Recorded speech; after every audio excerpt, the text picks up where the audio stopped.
Hi, my name is John Griffin. I'll be going over Chapter 1, Prophecy. First, we are going to discuss the trading activities prior to September 11th. The author of the book, James Rickards, asked John Muellerin if there was any suspicious activity that happened prior to 9/11. John's response was, "It was the most blatant case of insider trading I've ever seen." Generally speaking, bets that stocks are going to rise versus bets that stocks are going to fall, there is a 1-to-1 ratio. On September 6th and 7th, there was a 12-to-1 ratio that United Airlines stock would fall. And on September 10th, the options bets ratio was 6-to-1 that American Airlines stock would fall. Now I want to discuss how to make money by betting on a falling stock.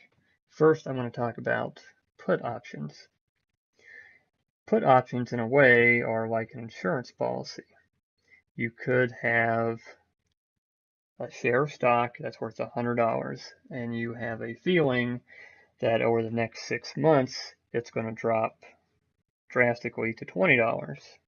So you can buy an option for $5 that would give you the right to sell your one stock for $95 at some point within those 6 months.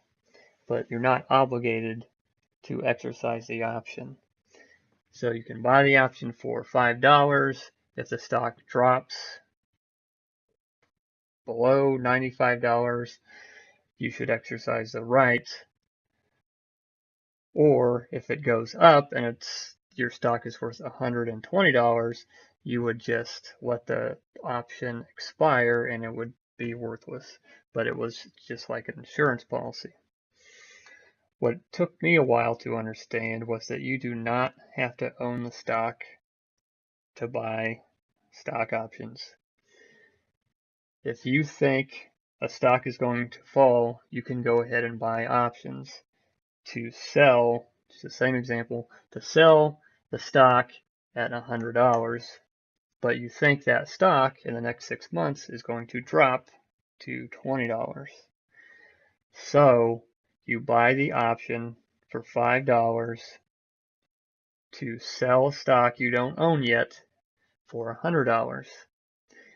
Once the stock falls to $20, you purchase it for $20 and then you immediately exercise your option to sell that stock for $100 and you just netted $75, $80 from the stock and minus $5 for the put option price. Next, I'm going to talk about selling short. This is where you can borrow a stock that you think will fall in price.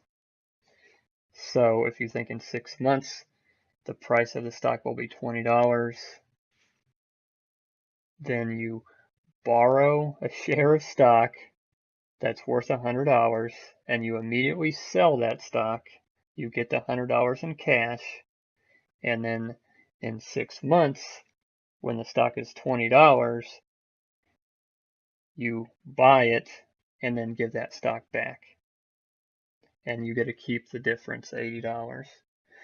This is a lot more risky than an option because if the stock goes up, which it could go up to $500, it can go up to infinity, so you have much higher risk in selling short. That is a lot higher risk to sell short than in purchasing put options when betting on a falling stock. The pre-9/11 trading that occurred may have been started by terrorists, but a majority of those bets that the stock would fall were legitimate because people see these trades happening, so they think that those people must know something that I don't, so they hop on the bandwagon. And this is what happens in a lot of insider trading deals. What actually makes it illegal for insider trading? Generally, when it's an insider, uh, it's a manager or other employees who would be considered insiders. They use information that they have that is not public information, and they use that information to profit. The example the book gives is Martha Stewart selling some of her I'm Clone Systems shares, uh, but interestingly, she wasn't convicted of insider trading. She was convicted of conspiracy, obstruction of justice, and making false statements in connection with her trade of I'm Clone. The 9/11 Commission report seems to have missed some of this terrorist trading. They did note that there was highly suspicious trades, but they gave these explanations for them. 95% of the options purchased on September 6th was by non-Al Qaeda related company, but that doesn't take into consideration the amplification. Like I mentioned before, the terrorists made these option purchases, and then people see what's going on and they think those people, not knowing they're terrorists, must know something I don't know, so they jump on the wagon and purchase the same options. And several companies traced it back to a newsletter that recommended this type of trade. But there's actually thousands of these types of recommendations that say buy or sell on any specific investment. So this publication may say buy, this publication may say sell. So it's a weak explanation. The CIA created a team to analyze pre-terrorism market trading. So generally speaking, people bet the same amount on that a stock will rise, that a stock will fall, a 1-to-1 ratio. This system being developed tried to see when that ratio was off. So when the stock was going to fall and they bought a bunch of options and there's a say 10-to-1 ratio that the stock is going to fall, is that a predictor for a terrorist attack? They started running this in 2006, and it seemed to work pretty well. They regularly picked up presumed insider trading, but the CIA is not a law enforcement agency, so they would just give that information over to the proper authorities for them to take action or not take action. On August 7th, 2006, the system picked up a big signal for American Airlines, and 3 days later, New Scotland Yard foiled a terrorist plot to blow up airplanes. So it seems like this was a good system and it could, in fact, predict terrorist attacks. Then, sometime later, the team met with the CIA and the CIA's legal counsel. The CIA and the legal team didn't like what they were doing, but the team said that it was all public information and agreed with the CIA that they were not law enforcement, but there was a concern about public opinion that they didn't want the government to seem like Big Brother and that they were spying on people.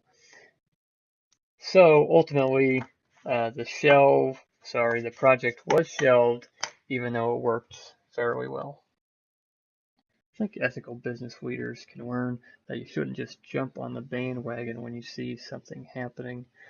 If it was me and I bought these options and then 9/11 happened, I would feel really horrible. That would be a horrible thing to do. And even if there's no terrorist attack associated with it, it is just insider trading.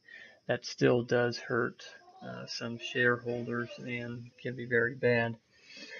Another thing to learn is when you develop projects like they created Project Prophecy. If it's a good tool, you should use it and not shelve it. Uh, Even though companies may not have all the political red tape that the federal government does, there still can be office politics and good ideas can get shelved. So they should learn to utilize the tools they've developed.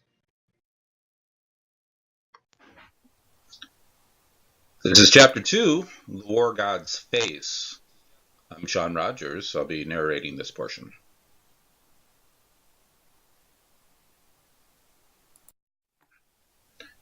The second chapter of the book, Rickard talks about what the new face of war is. Let me start with a precursor here and say that I'm someone that served in the Marine Corps, and as such, I know a little bit about war. I've been to a war zone. I've read strategy books concerning war, Sun Tzu, Clausen, the classics. As such, I'm familiar with war, but what Rickard talks about in his informational warfare is a lot different than the conventional warfare that I've studied. And Rickards doesn't really give a strong definition, a clear definition of what he means when he's talking about informational warfare. So I've put more on myself to present what I believe he means, and I've broken it down to economical warfare, financial warfare, currency warfare, and technology warfare.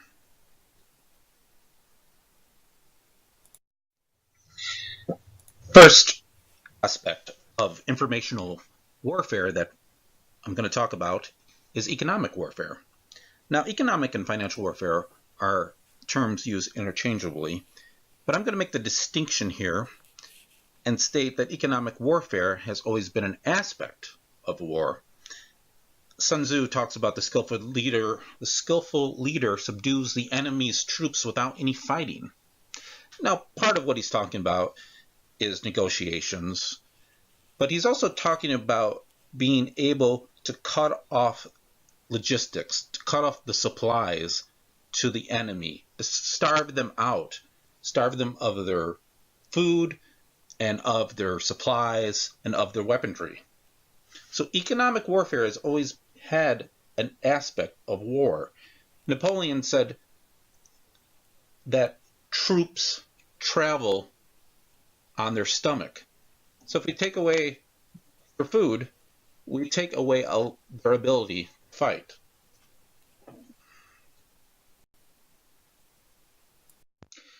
The difference between financial warfare and economic warfare that I'm going to make the distinction of is the idea that financial warfare, according to Rickard, is more about wealth destruction.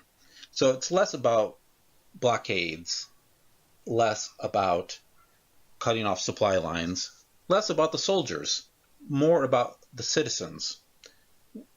We're talking about destroying the markets, destroying the asset values of countries and the citizens, and talking about destroying the standard of living of the people within those nations.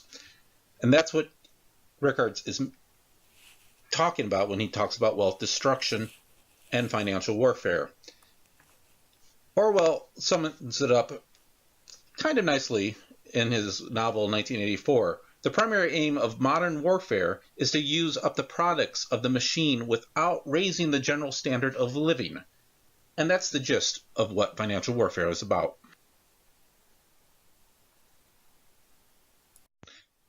Here we look at some of the offensive and defensive aspects that Rickard points out of financial warfare. On the offense, malicious attacks on the enemy's financial markets designed to disrupt trading and destroy the wealth of the people within those nations. It's either first strike disruption or second strike retaliation. On the defense, early detection of an attack and rapid response. You notice that attack is coming, so you can close the markets and keep the enemy from keeping their malicious traffic information attack going.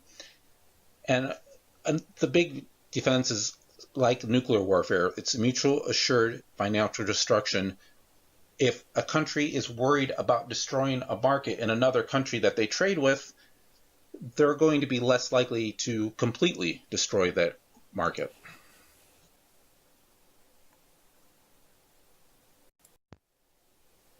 Another aspect of information warfare is currency warfare. Currency warfare is the manipulation of a nation's currency to make it more competitive in the market and to gain advantages in trade aspects. Harry Dexter White, who was an assistant Treasury Secretary under President Truman, said that currency warfare is the most destructive form of economic warfare. Should also mention that he, along with John Maynard Keynes, helped co-found the IMF. And White was also someone who would fit in well in today's political environment because right before his death, he was believed to be a Soviet spy.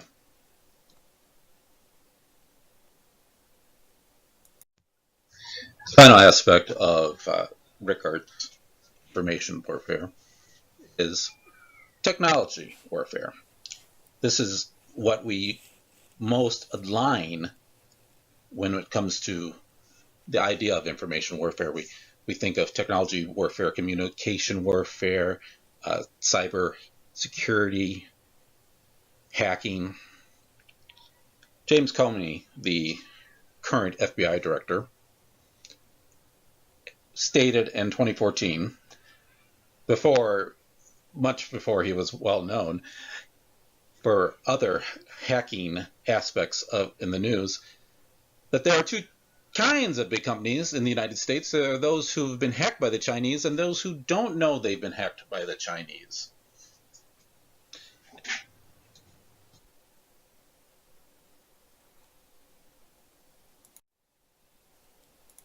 A good example of what Rickards means by information warfare would be the Sony Pictures hack. This was well documented and well reported back in 2014. In November of 2014, a group calling themselves the Guardians of Peace leaked out information that they acquired by hacking the Sony Pictures informational infrastructure.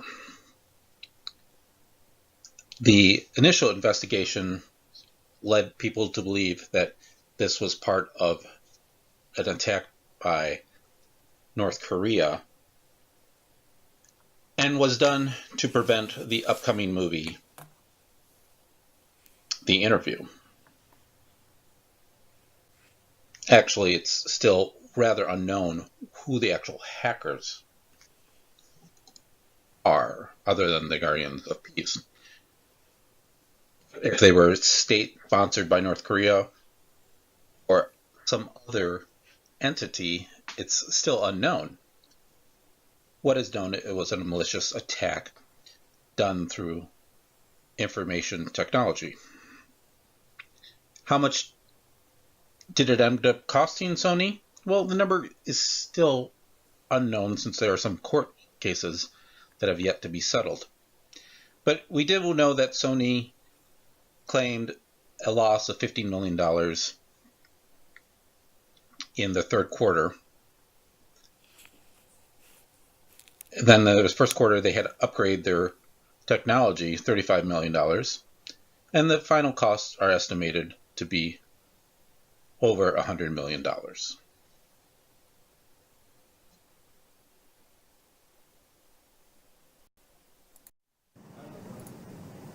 Hello, my name is Taylor Petermann, and I will be narrating Chapter 3, The Ruin of Markets. With a little bit about markets and kind of give a brief overview. Markets are places where buyers and sellers can meet and this is where they conduct the sale of goods and services. These kind of markets can range on vary in type. They can be either physical or digital or electronic, like today. But the idea of a concept of a market has basically remained unchanged over time. For example, early on in the world, a market might have consisted of trading gold bars for ebony. Nowadays, a typical market could consist of financial transactions over the internet, like trading shares electronically. The bigger idea about markets is that markets are more about an information exchange concerning the price of goods and services. The price points are portable and will always change and vary, but the exchange of information will still be the same. And sometimes the information can have a greater value than the value of the underlying transaction.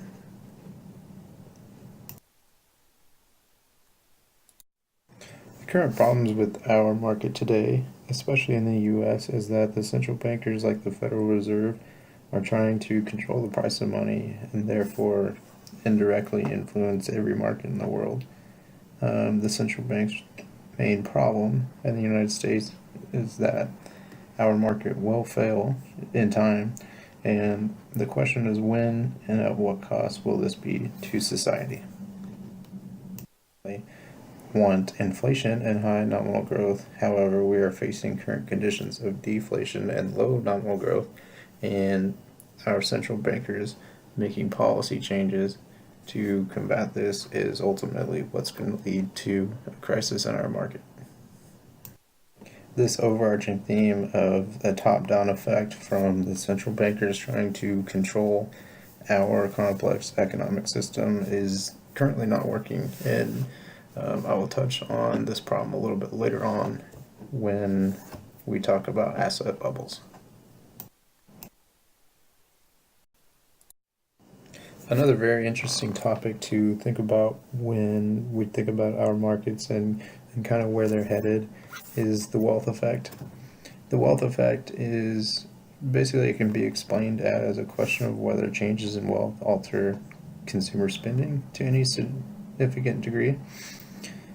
Our central bankers try to analyze and answer this question by tracking key performance market data, such as inflation, unemployment, income levels, and as well as other important indicators on a basis on which to make their policy decisions. The way these data indicators point them, that is what they try to make their policy decisions adjust. Their policies ultimately are designed to improve this data. The problem with this approach is that after a while, this creates sort of a cosmetic sense to the data because it's constantly being altered to combat one thing, when in reality, the real data is different. After a while, this cosmetically altered data just loops around on each other and creates a downward spiral. This is a pretty big problem because eventually real data and output will catch up for comparison. Another key part about wealth effect is that substitutions can play effect.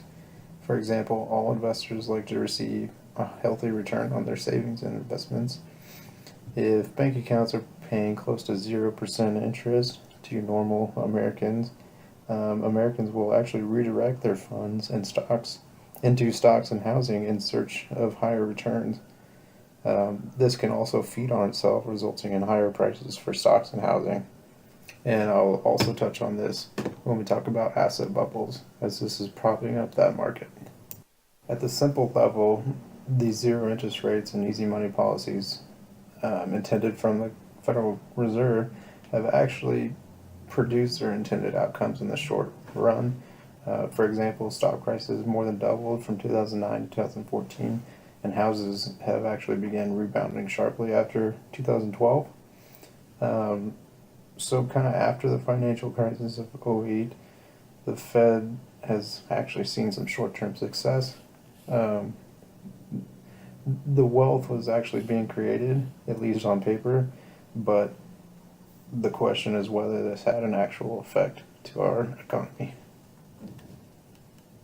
It is usually expressed as a percentage of increase in consumer spending for each dollar increase in wealth. If we take this wealth effect and put it aside, some economists can go back and forth on this concept, deciding whether it's actually real or not. There's a handful of economists that believe that this effect exists, but only to an extent, and that an increase in wealth does not correlate to increased consumption.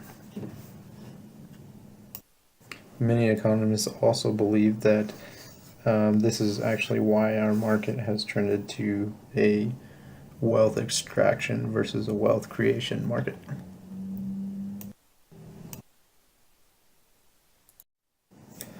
Another big problem in our current market today is different asset bubbles.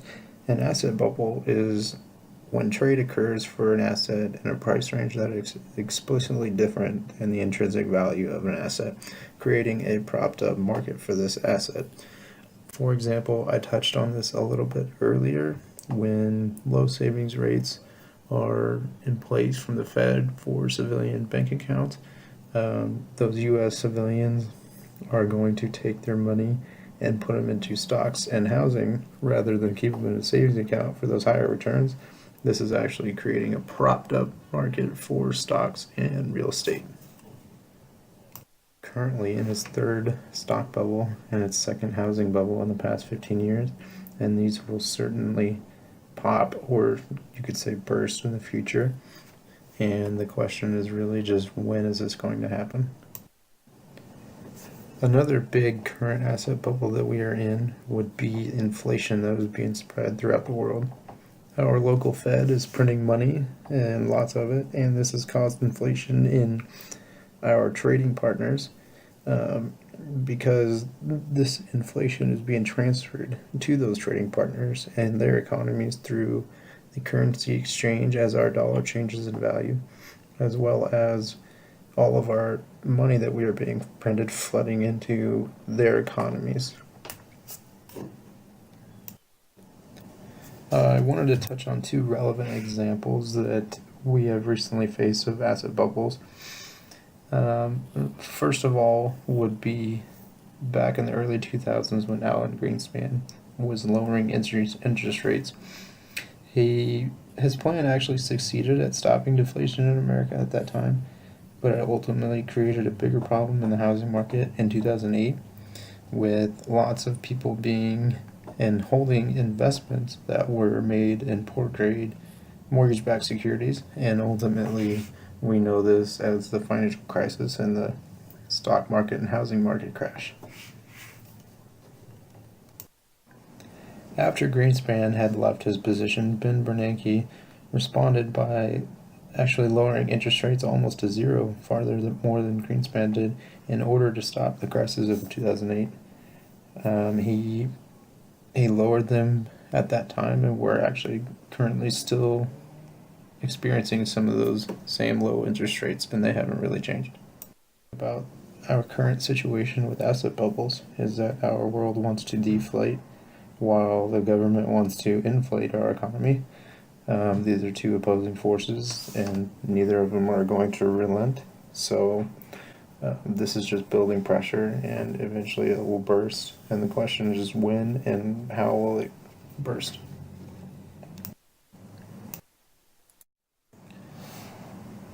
Another big problem in our current market could be classified as tremors.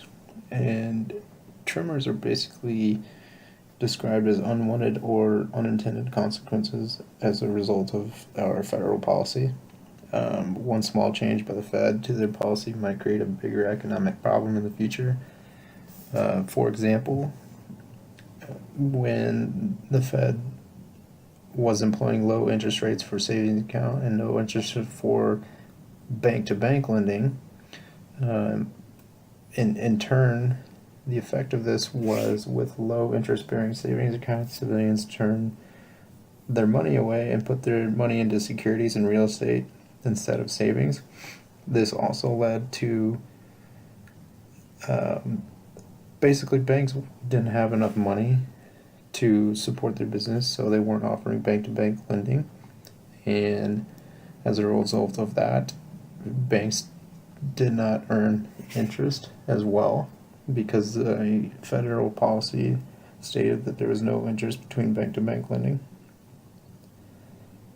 If one individual bank can't pull together enough funds to offer loans to small businesses, then small businesses won't get the loans that they need and in turn don't exist, which further causes the lack of jobs. This is known as a credit crunch for small businesses, and it all results from the Fed's policy to have no interest rates for banks to bank lending to each other. And unforeseen consequences of the Fed's easy money policies are becoming more visible, costly, and problematic in many ways. And we will continue to see tremors like the one I just described in our world until we eventually run into the next financial crisis.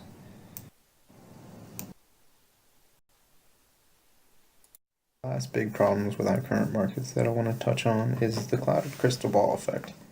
This concept also relates to other problems I've mentioned before.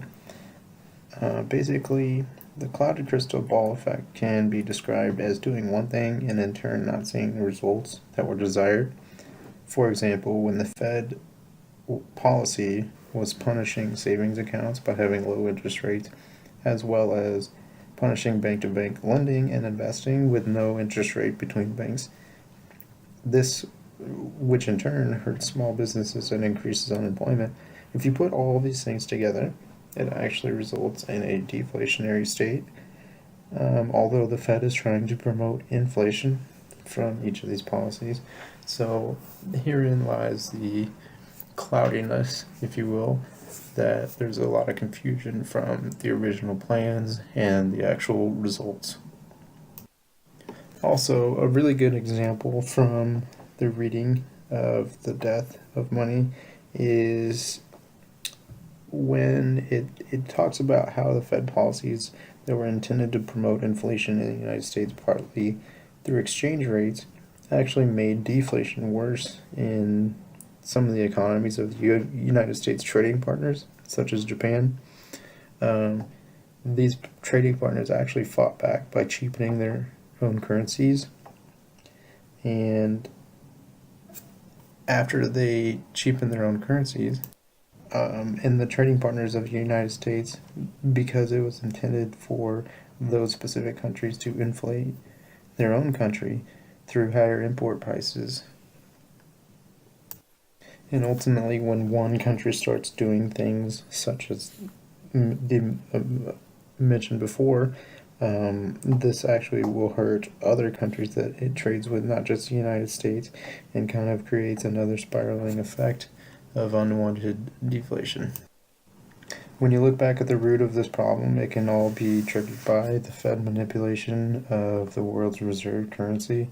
This isn't effective policy, and the result is global confusion.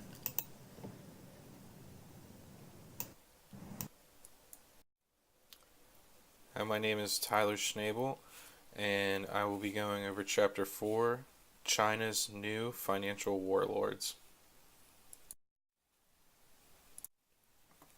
Looking at China today, a lot of people see it as a major power, and to attribute to that is because it is the longest continuous civilization. Although it experienced many changes in power throughout the course of history, it maintained its unity, losing and gaining certain regions, but primarily each region still considered itself part of China due to its culture. There was really no balance in the rule in early China. It went through many different dynasties and had very many different leaders. In the early 1900s, there was a lot of revolution in China, leading up to the First and Second World War. It was centrally governed only in name, so still meaning that many of the regions still considered themselves part of China, even though it was not a whole country at the time. Power was fought over by 27 different cliques, led by these warlords, all fighting to gain power, working together, breaking off from one another, all just trying to become the main power to control all of China. It wasn't until 1928 that Chiang Kai-shek and the National Revolutionary Army defeated the cliques to establish a central power. During this time, the Communist Party was driven out of China, but it did survive, and it eventually rose to power post-World War II.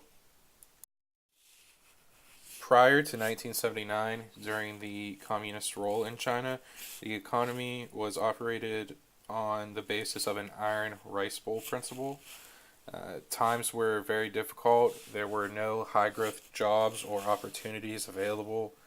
Forced labor, collective farming, and central planning were all common. The whole principle was based on stability. There was no growth. It was merely just an afterthought. In 1979, this philosophy was replaced with a growth-driven economy. This is not necessarily an improvement, although food and necessities were guaranteed.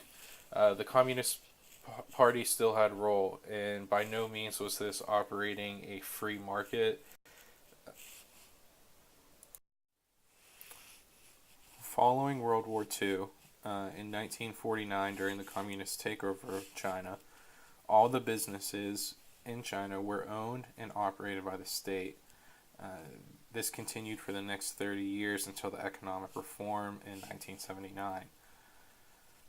Afterwards, the SOEs, or state-owned enterprises, took one of three paths.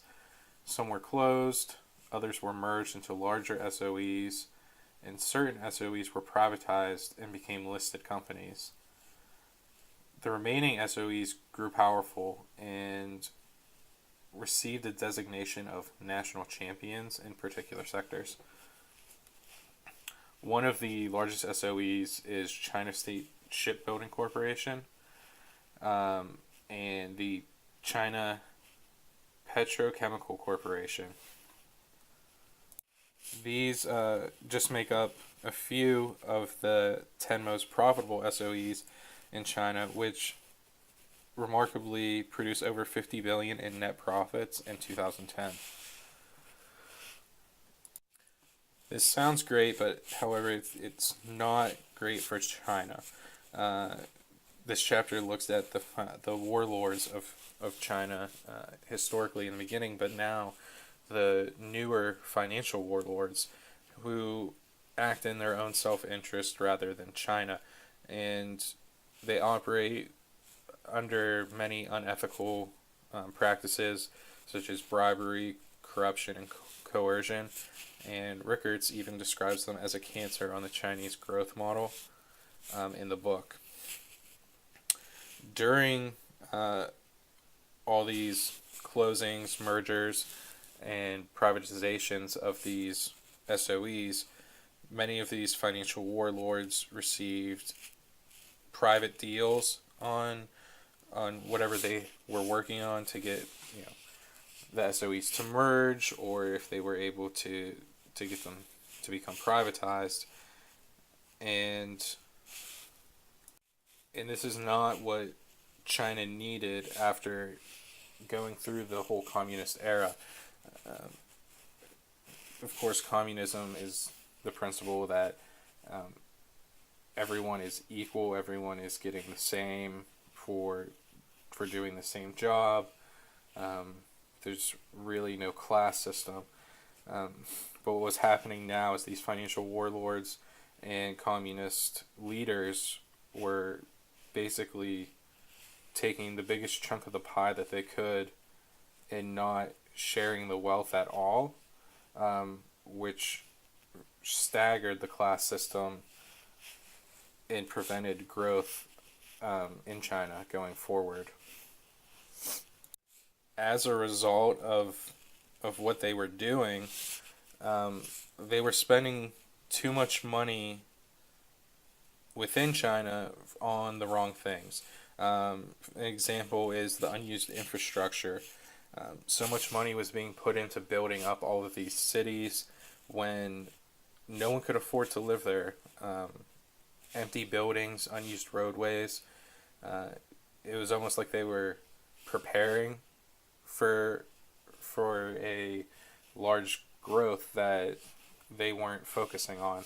Um, they were spending a lot of money on public transportation, roads, buildings, malls, and there was no one who could afford to use any of these things. Post Iron Rice Bowl, the China miracle happened. So, as I had mentioned, that it was not a free market and there was no relaxation of the Communist Party, there was enough room for local managers and foreign buyers to utilize cheap labor and imported ideas in order to create comparative advantages in a wide range of tradable manufactured goods. Basically, what that means is what we see happen with companies like Apple. It's much cheaper for them to produce an iPhone 6 in China than it would be for them to produce it in America. The labor was cheap. It was, enough labor there that they wouldn't have to teach people that many things. It was a simple task, and it really gave companies like that a great advantage. But this led to China's GDP increasing an insane amount. From 1979 to 1990, it rose from $263 billion to $404 billion a year. And then again, from 2000 to 2011, it rose 1.2 trillion to 7.2 trillion just in 11 years. So over the 30-year span, that is a 27-fold increase. Today, China, their GDP, or economic output, is about half the size of the U.S. But this Chinese miracle that happened makes many, maybe not so experts, but people in the industry assume that China will eventually pass the United States in total output, and that it will resume its role in global power as number one. Others say that this likely won't happen. If you look at the factors, everything involved, that if this truly were to happen, then this growth should have happened decades sooner. And they scrutinize China's ability to grow at the pace that they have been, just based on historical facts. So, like I mentioned on the last slide, economic output in China is about half the size it is in the United States. Also mentioned that growth was ridiculously fast, but it did take time to happen based on the political policies, the Communist Party. This is something that should have happened very early on in the 1900s. But as the saying goes, they were just late to the dance. The policies that were in place didn't allow them to utilize all the resources that they had, one of those being a large labor force. And because of the policies in place, it was hard for them to grow because labor requires housing, transportation, and that's something that they didn't necessarily get early on with the Communist Party. Later on, there was a lot of overspending on these things, but there was no compensation to the working class, so there was no one to use them, and there was no reason to use them. Lately, growth is decelerating to sustainable levels. Nothing as insane as the 27-fold increase. It is something that they're going to be able to sustain over the coming years. There are large businesses in China. There are a lot of Western companies there. The downside for China now is that they're not very innovative. You look and see that great tech companies like Apple have a lot of business in China, but these are very low paying jobs. These are factory jobs. It's not something that is producing new technology. And that being said, China is not great at creating new content or technology, but they are great at stealing it. You see a lot of products from China that are quote unquote ripoffs of other products. It's a stigma that's now associated with them. So in China, the banking industry is extremely corrupt, is what it would seem after reading through this chapter. Hence the term shadow finance and shadow banks. The banks look as if they're doing extremely well, but in reality, there's a lot of bad assets and hidden liabilities, and this just causes basically a can of worms to be opened for the everyday people. So in China, there really is no social security, there isn't great health insurance, and there isn't great retirement plans in place. Now, Chinese people are very great at saving their money because of these things.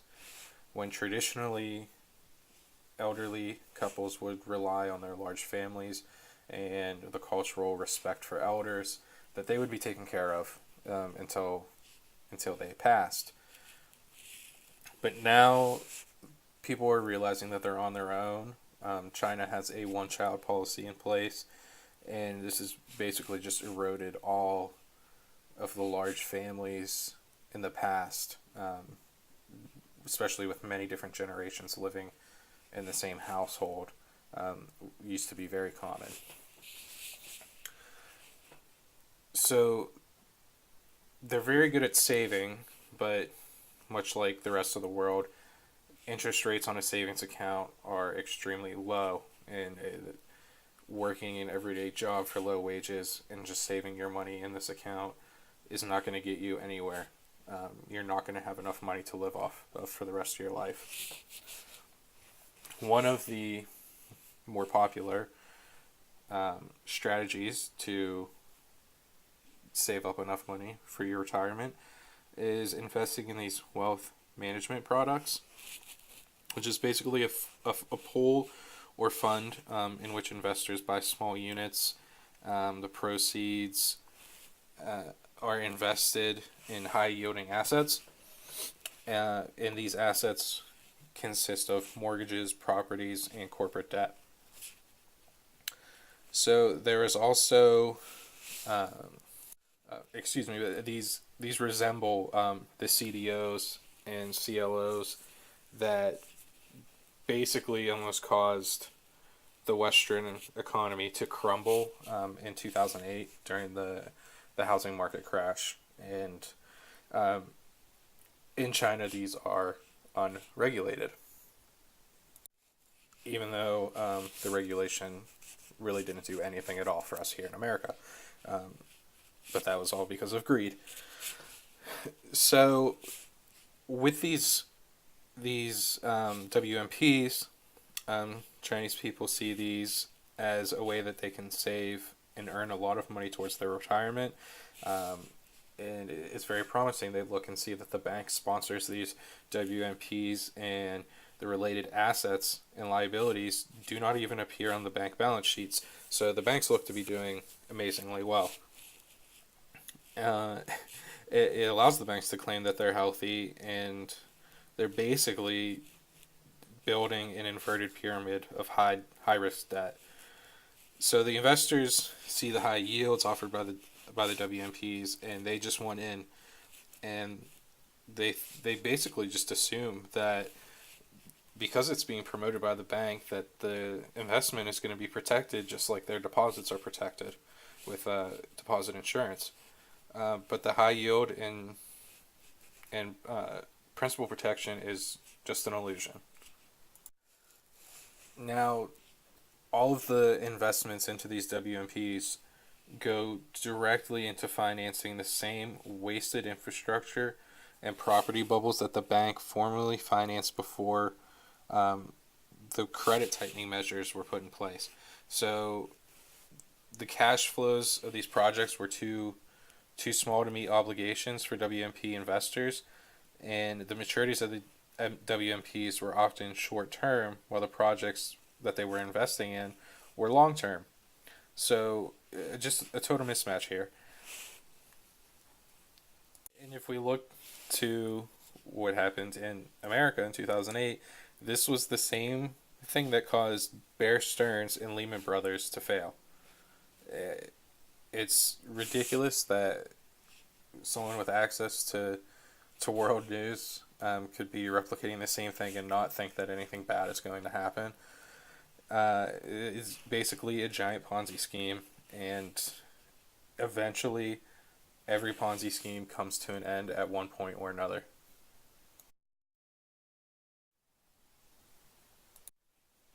So certain people, basically the Chinese elites or upper class, understand that what's happening right now in their economy is not a good thing.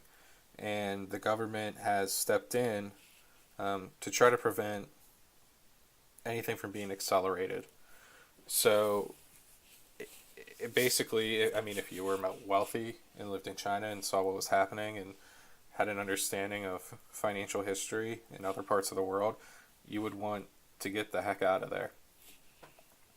Um, there's a law in China that prohibits anyone from taking any more than $50,000 out of the country, and attempts to take it out illegally are becoming more and more common.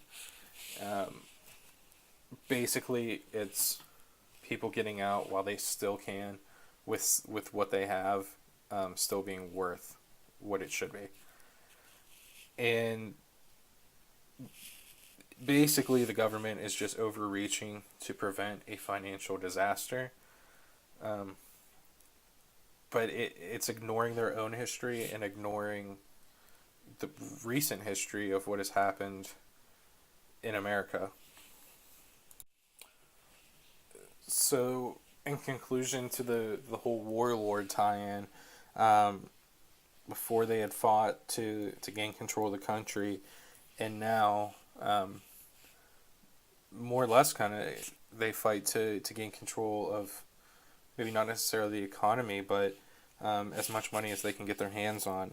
And I really like Rickard's uh, comparison right here, saying how they loot savings with one hand, basically stealing all the money that they can from the citizens in China, and as soon as they get their hands on it, they send it to another country where it will be safe. Australia, the U.S. A lot of people have tried to use a loophole where they can make a deal with casinos hey, I'm going to lose all this money in your casino. I'll pay you a portion. I'm really just trying to get money out of the country, because basically one of the only legal ways that a Chinese person can take more than $50,000 out of the country is to pay off debts. And they're not stupid. They're going to try any way they can to get this money out. But basically, China needs to take a look at its own history and just address itself. They need to implement some regulations. They need to do basically what the U.S. did whenever all these scandals came out in the accounting industry, finance industry, and a lot of people were put in jail. Um, Something like this needs to happen, or I mean, it's not an argument that the bubble's going to burst at one point, and when it does, it's going to have an effect not only on China but the majority of the world. Just for a brief quick conclusion to the first 4 chapters of this book, I think that Rickards does a good job at pointing out that the financial industry is really large, and that there's a lot of areas and places that unethical behavior can take place. He does a good job that pointing out that whenever people who are participating in this unethical, most times illegal behavior, when they're not caught, the results can be catastrophic for everyone. It can be a worldwide impact. So I think a lot of people look at it and see, people being arrested, people being reprimanded for what they've done, and think, how could they do this? They've hurt so many people. When in reality, it might be a blessing that only that small amount of people did get hurt, because the effects can be very great.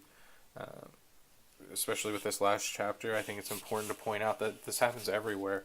A lot of people in recent years focus and see that it's happened a lot on Wall Street, a lot of fraud, a lot of corruption, and think that it's greedy Americans, but we can see that this happens everywhere, all over the world. And my next point, that governments participate in this. Governments try to manipulate the market. They try to adjust prices and be competitive in markets, and it's for many different tactics. It's to get the GDP up. It's for warfare, for financial warfare. It's for many different reasons. And I think the overall takeaway on this is just that as an individual, you need to be cautious and just pay attention to the news, and make sure you're getting credible sources for everything. And not to put all your eggs in one basket, as a common term in finance. It's hard to predict the future. You can't do it, honestly, and it's smart to just make sure you're paying attention, and hope that the pieces that we put in place to prevent these collapses and these negative outcomes are going to do their jobs and ensure that something like this doesn't happen. Thank you.